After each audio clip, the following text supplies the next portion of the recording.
Welcome to the Research Culture Uncovered podcast, where in every episode we explore what is research culture and what should it be.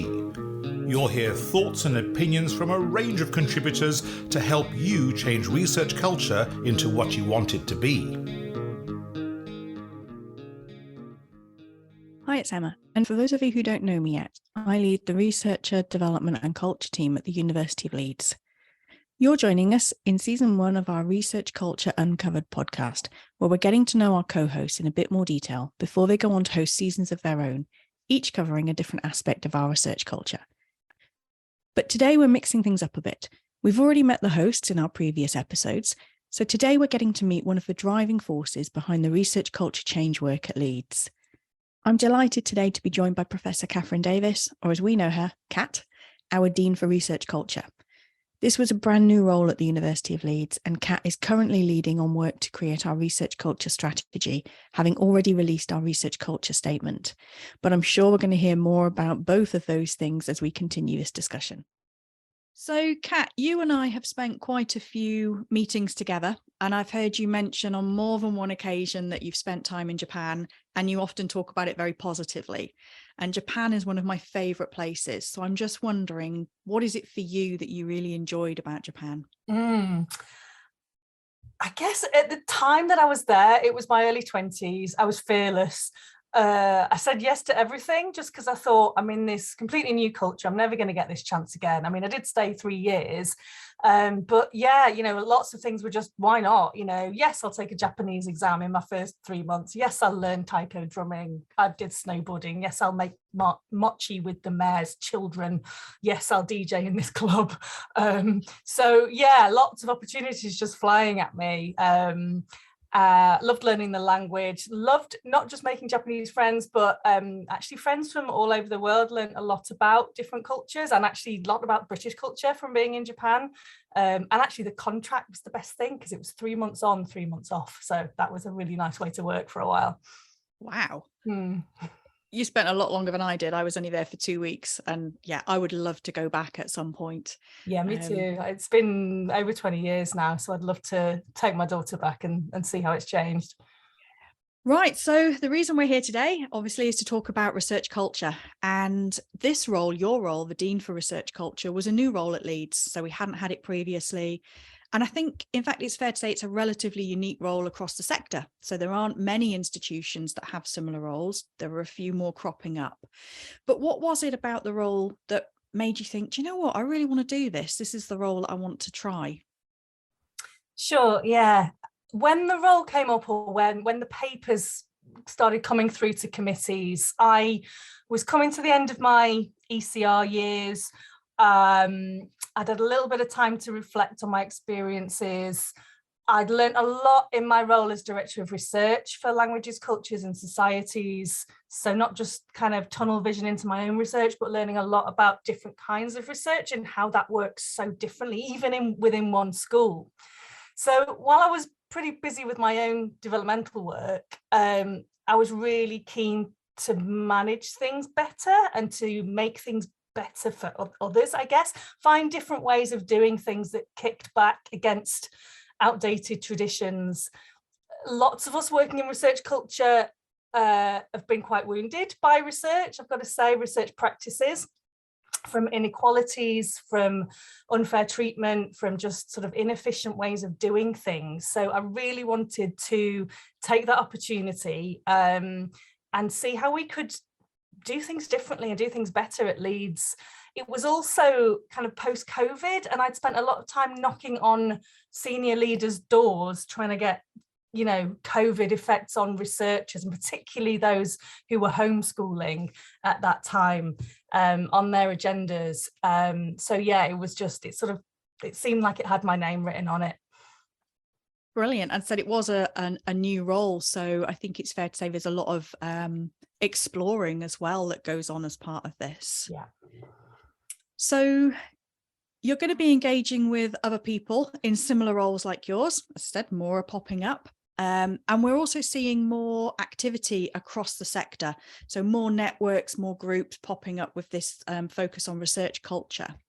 Are you seeing any particular areas that are common in these discussions, or where do you think the sector is in terms of appetite for change? Yeah, I mean, research culture is such a huge area. There are, of course, commonalities between different universities, between universities and funders, universities and publishers. So yes, we're grappling with lots of the same kinds of issues. There are, of course, differences. At Leeds, we're a really big and diverse institution, and that brings with it some of its own issues and challenges. But overall, there's a consensus that we really, really need this work. People are leaving the sector, and those that do, some of them tend to shout quite loudly about their reasons for leaving. And within those testimonials, they cite poor research culture as a push factor. So we can see now we're losing some really great talent and probably failing to attract other great talent. So we really, really need this work. I think also the thing that there's real appetite for is diversity. So there are pretty depressing, appalling statistics on diversity, particularly in the higher levels of research and research management. It's amazing now that some institutions are making really bold and open and honest statements that they have been and continue to be institutionally racist. So that makes things really exciting, that we're actually acknowledging where we've gone wrong now. So there's appetite to really tackle these inequalities and not just pay them lip service, to actually put some actions in place to ensure that people are not disadvantaged unfairly. There's also real appetite for the recognition of team research. So, previously known as team science, the recognition of everyone within the research endeavour, of all roles and all skills, and those contributions that they make. And along with it, the need for development in all of those different roles. So one example I talk about here is technicians. So Emma, we've just been chatting about this before we hit the record button, but there's a real groundswell, I think, in an understanding of the many and varied contributions that technicians make. Now, of course, there's many different types of technicians, including librarians, including facilities staff. And particularly through COVID, those people they were on campus, they were on the ground. And so because of that, they were pulled into lots of different roles, including sort of well-being roles. They kept things ticking along. They kept, labs running in many cases. Technicians also they provide a kind of safe space, I think, outside of these kind of rigid hierarchies, sometimes within research teams. So there's a lot of invisible work, but really valuable work that technicians do. So yeah, happy to say that when I'm talking to my fellow deans of research culture in different universities in the UK and beyond, that we're really shouting about the different kinds of contributions that these people make, and not just those who are PI or who have their name on research papers, although postscript, technicians and those that contribute should have their names on research papers. So yeah, I'd say overall there is a dire need for work on research culture, on addressing inequalities and a lack of diversity, and for an acknowledgement of team research. Brilliant. Thank you very much. I'm not sure where we go from that one, but I've already mentioned this is a new role at the University of Leeds. I think we were incredibly lucky to get the role. We do have really great support for what we're trying to do.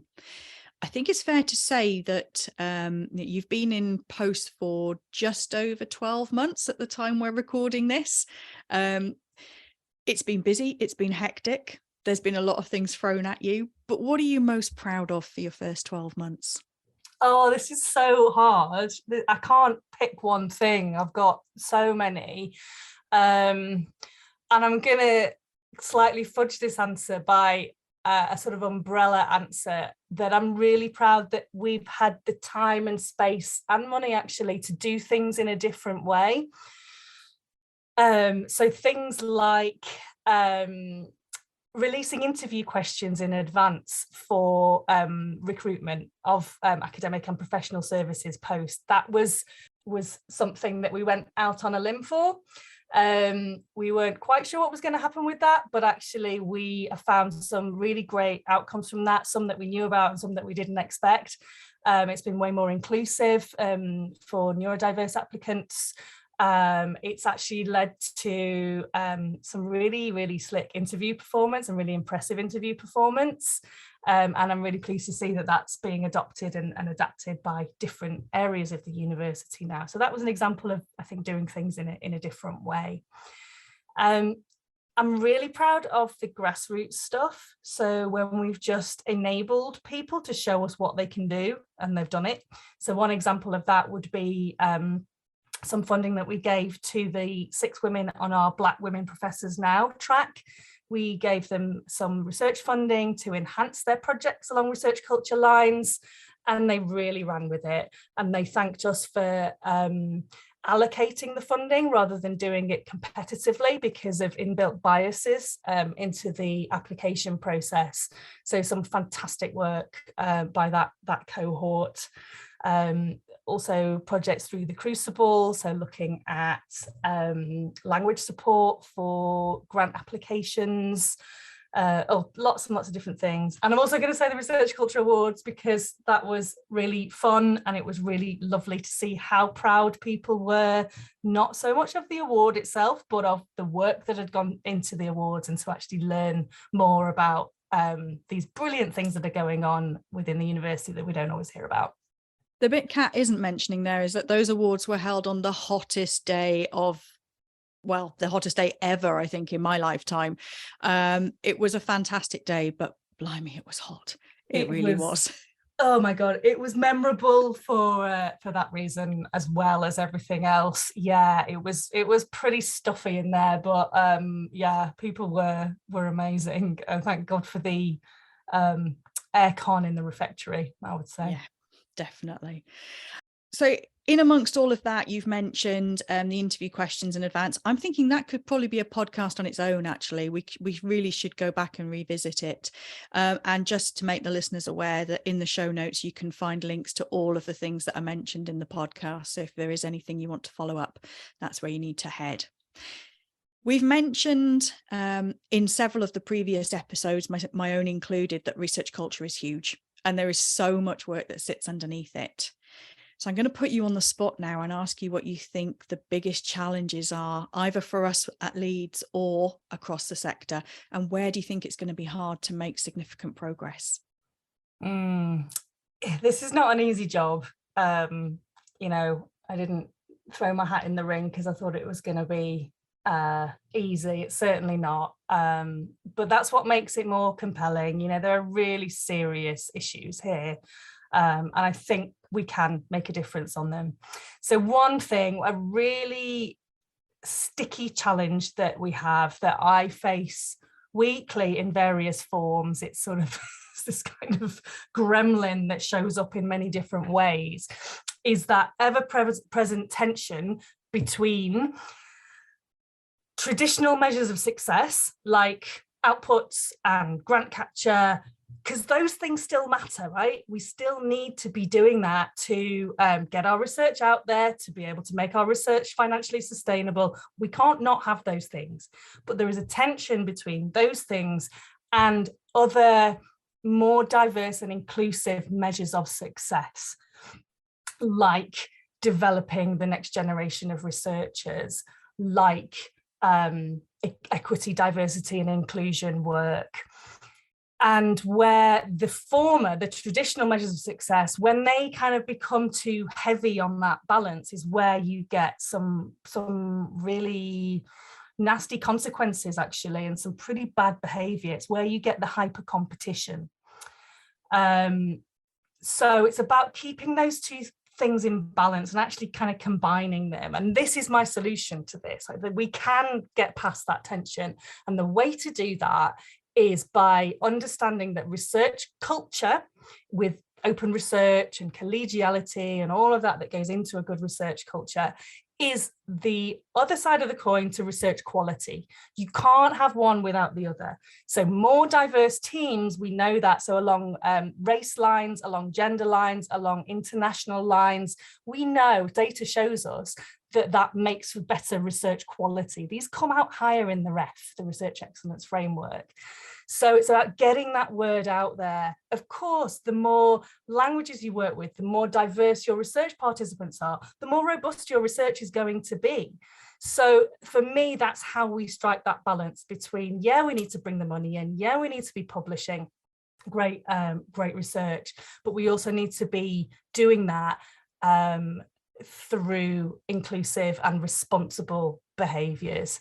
So that's the sticky point, I guess, for me, just keeping those two things in check.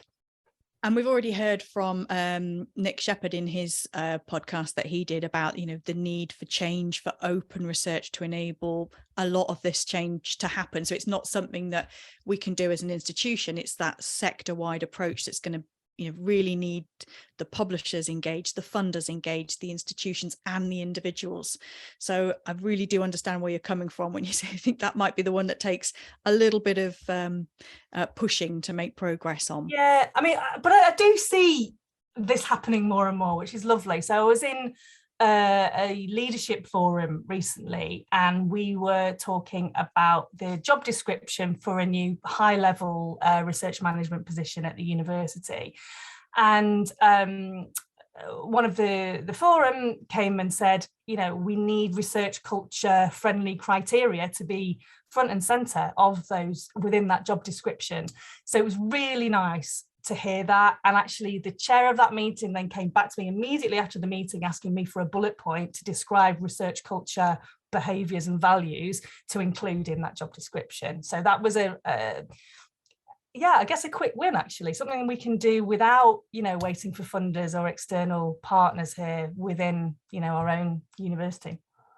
And I think that's really reassuring to hear, because I do think, I might be biased given where I work and what I do, but I do think we're very lucky at Leeds, because it does feel like there's an appetite for change, and we've got people who at all levels want to engage with this. They're willing to get involved. So what are you hoping to see in the next 5 years? Well, 5 years isn't long, actually.